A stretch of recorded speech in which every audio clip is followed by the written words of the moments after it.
جنوبی پنجاب میں ٹڈی دل کی یلغار سینکڑوں ایکڑ پر تیار فصلیں تباہ ہونے لگی۔ کسان اتحاد کے صوبائی صدر چودھری رضوان اقبال کہتے ہیں کہ اگر حکومت نے ہنگامی اقدام نہ اٹھائے تو ملک میں خوراک کے بحران کا خدشہ ہے۔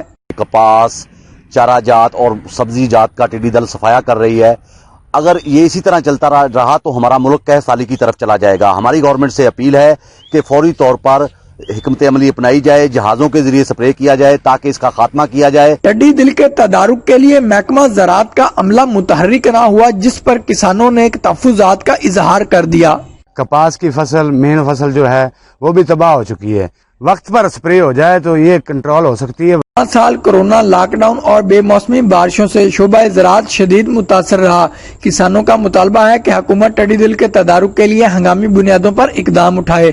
کیمرہ ٹیم کے ساتھ محمد عمران، آپ تک نیوز، پاکپتن۔